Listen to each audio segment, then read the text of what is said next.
తిరిగి BCN news కి స్వాగతం. తాడిపత్రిలోని సిమెంట్ ఫ్యాక్టరీలో ప్రాణాలు కోల్పోయిన బాధిత కుటుంబాలను జేసీ ప్రభాకర్ రెడ్డి పరామర్శించారు. అనంతరం ఆయన మాట్లాడుతూ చనిపోయిన కార్మికుడు కేశవ కుటుంబానికి 30 లక్షల పరిహారం వచ్చేలా మంత్రి టీజీ భరత్తో ఫోన్లో మాట్లాడినట్టు తెలిపారు. బాధిత కుటుంబాలకు అండగా ఉంటామన్నారు. దహన సంస్కారాలకు ₹1,00,000 సాయాన్ని అందజేస్తామని బాధిత కుటుంబానికి భరోసా ఇచ్చారు. ఇక్కడే కాదు, ప్రతిసారి దీంట్లో తీసేటప్పుడు కింద పడుతుంది. ఎందుకు పడుతుంది అంటే ఒక మూల కంటే అది గాలి దూరుతుంది. దాంట్లో గాలి దూరినప్పుడు ఏమవుతుంది, మొత్తం కొలాప్స్ అవుతుంది. మనకు ఎర్రగుంటలో అయింది. సీఈఓ కూడా చనిపోయాడు, పెద్ద ఆయన. దానికి పెద్ద ఆయన చనిపోయారు, 11 మంది చచ్చిపోయారు అప్పుడు. అట్లనే హెచ్ఏకేలో కూడా ఆ గ్యాస్ దాంట్లో చనిపోయినారు.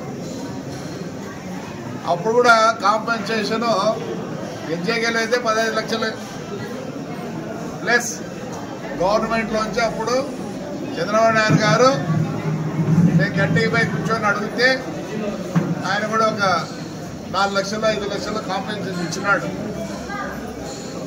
జరగడం జరిగింది. మరి ఈ ఫ్యాక్టరీ ఎలా ఉందంటే ఈరోజు ఈ పరిస్థితి అట్లా పెన్నా కాదు, ఇట్లా అదానీ కాదు, ఇంకా సర్దుకొని పోతున్నారు. పెద్ద పెన్న పైన పెన్న అయితే నిలబడింది. ఇప్పుడు క్లిక్కర్ పంపిస్తున్నారు. చాలా దురదృష్టకరం. సరే, అదానీ ఫోన్ చేసి మాట్లాడినాక మామూలుగా అయితే 20 లక్షల కన్నా ఎక్కువ, లేదంటే అవును కోర్టు గీటికి పోమంటారు. అవన్నీ అవసరం లేదని చెప్పి 30 లక్షలు అమ్మాయికి కాంపెన్సేషన్ వస్తుంది. అమ్మాయి దాంట్లోనే టీచర్, అట్లా దాన్ని పర్మనెంట్ చేస్తాం. ప్లస్ వీళ్ళు కాంపెన్సేషన్లో ఉంటారు, పర్మనెంట్ కాదు, ఈఎస్ఐ కింద ఉంటారు. ఈఎస్ఐ కింద ఉంటారు కాబట్టి వాడికి నెలలో ఒక 10,000 అంటే అమ్మాయికి పెన్షన్ మాత్రం వస్తుంది. ఒకవేళ ఎక్కువ రావచ్చేమో కానీ 10,000 అయితే వస్తుంది. 10,000 నుంచి 14,000 లోపల. మరి అంతా వచ్చి రెచ్చగొడతా అంటారు. రెచ్చగొడితే ఏమి రాదు. దాన్ని ఏదో నష్టపోయినారు వాళ్ళు. దురదృష్టకరం. ఇంకా 2 ఉన్నారు చావు బతుకుల్లో. ఎక్కడ హాస్పిటల్ ఉన్నారు. 2కి ఏమీ తగలే, 5 మందిలో. అది దురదృష్టకరం. చిన్న పిల్లోడు ఉన్నాడు వానికి. అదే అమ్మాయి 2 ఎకరాలు ఆడ ఇమ్మని అడిగేది ఇష్టపడలో. తప్పకుండా గవర్నమెంట్ భూమి ఉంటే వాళ్ళుగా చూపిస్తే ఖచ్చితంగా దాన్ని కూడా ఎంఆర్ఓ చెప్పి కలెక్టర్ చెప్పి ఇప్పిస్తాం. కానీ ఇప్పుడు నేను చెప్పినటువంటి నా బాధ్యత. శ్రీకాకుళం జిల్లా టెక్కలి పాత జాతీయ రహదారి వద్ద ఉన్న భారత్ పెట్రోలియం బంకులో ప్రమాదం జరిగింది. ప్రమాదంలో ఎటువంటి ప్రాణ ఆస్తి నష్టాలు సంభవించలేదు. బంకులోని పాత పంపు నుంచి కొత్త పంపును మార్చే క్రమంలో వెళ్లింజడుతున్న సమయంలో నిప్పురవ్వలు చెలరేగడంతో ఈ ప్రమాదం జరిగింది. ఘటన జరిగిన వెంటనే టెక్కలి అగ్నిమాపక సిబ్బంది బంకు వద్దకు చేరుకుని మంటలను అదుపు చేశారు. ప్రస్తుతం పెట్రోల్ అమ్మకాలు నిలిపివేశారు. హైదరాబాద్ పరిధిలోని అల్కాపూర్లోని టౌన్షిప్లో రెసిడెన్షియల్ జోన్ పేరుతో సాగిస్తున్న కమర్షియల్ నిర్మాణాలను హైడ్రా కూల్చివేస్తుంది. దీంతో అనుహార్ మార్నింగ్ రాగా అపార్ట్మెంట్ వాసులు హైడ్రా పోలీసులను అడ్డుకున్నారు. అయినప్పటికీ అపార్ట్మెంట్ వాసులు అభ్యర్థులను పట్టించుకోకుండా హైడ్రా కూల్చివేతలు కొనసాగించింది. దీనికి సంబంధించి పూర్తి వివరాలు తెలియాల్సి ఉంది. తెలంగాణ బీజేపీ ఎమ్మెల్యేలు వినూత్న రీతిలో నిరసన చేపట్టారు. హైదరాబాద్ పరిధిలోని సైఫాబాద్ నుంచి అసెంబ్లీకి ఎడ్ల బండిపై ఎక్కి వచ్చారు. రైతులకు ఇచ్చిన హామీలను కాంగ్రెస్ ప్రభుత్వం నెరవేర్చలేదని వారు ఆరోపించారు.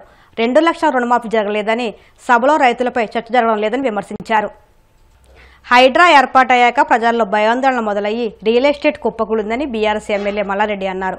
బీఆర్ఎస్ హయాంలో తెలంగాణ రాష్ట్రం అంటే ప్రపంచమంతా మారుమోగిపోయింది. హైడ్రా వచ్చాక అంతా కుప్పకూలిందని, హైడ్రా ఏం తప్పు చేయకపోయినా నగరానికి దిష్టి తగిలిందని సెటైర్లు వేశారు. పొద్దున్నే వెళ్లి ఇళ్లు కూలగొట్టాల్సిన అవసరం ఏముందని, 4 ఏళ్లు అధికారంలో ఉంటారని, ప్రతి పని నెమ్మదిగా చేసుకుంటూ ముందుకు వెళ్లాలని తెలంగాణ అసెంబ్లీలో వ్యాఖ్యానించారు. భారతదేశంలోనే మన హైదరాబాద్ అంటే, తెలంగాణ రాష్ట్రం అంటే ప్రపంచమంతా మోగిపోయింది అధ్యక్ష. ఐటీ రంగంలో కానీ ప్రతి ఒక్క డెవలప్మెంట్లో కానీ ప్రతి దాంట్లో కూడా హైడ్రా వచ్చినాక ఒక్కసారి హైడ్రా ఏం పెద్ద తప్పు పని చేయలే, కానీ హైడ్రా వచ్చినాక ఒక భయాందోళనతో మొత్తం కుప్పగొలిపోయింది అధ్యక్ష. హైదరాబాద్ సిటీ దిష్టి తగిలిపోయింది అధ్యక్ష. నువ్వేమన్నా అనుకో, ఎందుకంటే నాకు పెద్ద ల్యాండ్ బ్యాంక్ ఉంది, నాకు పెద్ద విద్యా సంస్థలు ఉన్నాయి, నాకేం నష్టం లేదు, నేనేం ఎఫ్టీఎల్లో లేను, బఫర్ జోన్లో లేను. నేను జనరల్గా చెప్తున్నా, అభివృద్ధి అమెజాన్, గూగుల్, ఫేస్బుక్, యాపిల్ లాంటి కంపెనీలు అమెరికా తర్వాత ఇక్కడ మన హైదరాబాద్ తెచ్చిండు మన కేటీఆర్ అధ్యక్ష. హెడ్ క్వార్టర్స్ ఈయనే ఉండే అధ్యక్ష. ఐటీలా మనం కర్ణాటక బెంగళూరు ఇచ్చినాం అధ్యక్ష. ఇక్కడ 9 లక్షల మంది ఉద్యోగాలు చేస్తున్నారు, ఐటీ ఉద్యోగాలు. పెద్ద పెద్ద ప్రపంచం అంతా కూడా హైదరాబాద్ తీసుకొచ్చి పెద్ద పెద్ద వాళ్ళకు బుగులు పట్టిపోయింది అధ్యక్ష. గరీబ్ వాళ్ళు అయితే గుండెలు వలిగిపోయింది అధ్యక్ష. మరి అది ఎందుకు తెచ్చిరో ఏమో మళ్ళీ నాకు అర్థం కాదు. ఇప్పుడు ఒకటి అధ్యక్ష, ఇప్పుడు నాయే కొన్ని ఎఫ్టీఎల్ ఉన్నాయనుకో, ఎగ్జాంపుల్ చెప్తా శ్రీధర్ బాబానా, మన ఇంట్లో మన సెల్ ఫోన్లో చూస్తే ఫ్లో ఆగిపోతుంది అన్న, మీకు దండం పెడతా, మీరంతా చాలా మేధావులు. మన ఇంట్లో కూర్చొని కూడా మన పొలం హైడ్రాల్ ఉందా, చెరువు ఎఫ్టీఎల్ ఉందా, బఫర్ జోన్లు ఉందా చూసుకోవచ్చు. అంత టెక్నాలజీ వచ్చింది. గూగుల్లోకి పోతే చూసుకోవచ్చు. చూసి ఎవరెవరికి ఉందో ముందే నోటీసులు ఇచ్చి ఓపికతో అర్జెంట్ ఏముంది, తెల్లారి శుక్రవారం పొద్దుగల్లే పోయి శనివారం పొద్దుగల్లే పోయి కూలగొట్టాలని ఏముంది అధ్యక్ష. నిదానంగా వాళ్ళు కూడా మన తెలంగాణ ప్రజలే, వాళ్ళంతా కూడా మీరు ఓటేస్తేనే మనం మంత్రిలో కూర్చున్నాం. మనం అంత ఆదల బాధ ఆధార్ చేసేది, టెన్షన్ చేసేది ఏం అవసరం. మంచిగా నోటీస్ ఇచ్చి బాబు చేంజ్ చేసుకో, మార్చుకో, చూసుకో, నీకు ఇది ఇస్తాం, గరీబోడు ఉంటే ఇది ఇస్తాం, ఈ బెడ్రూమ్లకు అని నిమ్మడంగా చేస్తే అయిపోయాయి కదా. ఇంకా 4 ఏళ్ళు ఉంది కదా మీకు, ఈ ఏడాదిలోనే ఫస్ట్ ఇయర్లో చేయాలని ఏముంది, అన్ని కొన్ని చేసుకుంటా వండి అధ్యక్ష. రియల్ ఎస్టేట్ అయితే కుప్పగొలిపోయింది. ఏదైనా పెళ్లికి అమ్ముదామన్నా కొంటలేరు ఎవరు, పైసల రొటేషన్ లేదు, వ్యాపారాలు లేవు, బిజినెస్ లేవు, ఏమీ లేవు అధ్యక్ష. దయచేసి మీరన్నీ కూడా ఆలోచన చేయాలని మంత్రులు ఉన్నారు, అందరికి కూడా చెప్తున్నా. వార్తలు ముగించే ముందు ముఖ్యాంశాలు మరొక్కసారి. బంగాళాఖాతంలో ఏర్పడ్డ తీవ్ర అల్పపీడనం, మచిలీపట్నం నుంచి కళింగపట్నం వరకు పోర్టులను అలర్ట్ చేస్తున్న అధికారులు.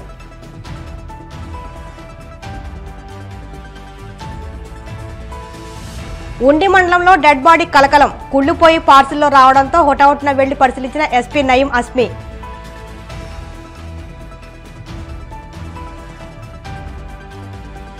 తాడిపత్రి సిమెంట్ ఫ్యాక్టరీ బాధిత కుటుంబాలకు జేసీ ప్రభాకర్ రెడ్డి పరామర్శ, పరిహారం అందేలా మంత్రితో మాట్లాడినట్టు స్పష్టం.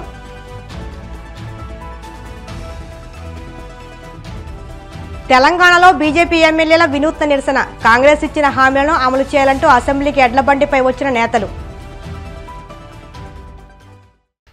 ఈ వార్తలు ఇంతటితో సమాప్తం. మరిన్ని వార్తల కోసం BCN digital YouTube channel, Facebook పేజీని ఫాలో అవ్వండి. అప్డేట్ వార్తల కోసం ప్లీజ్ సబ్స్క్రైబ్.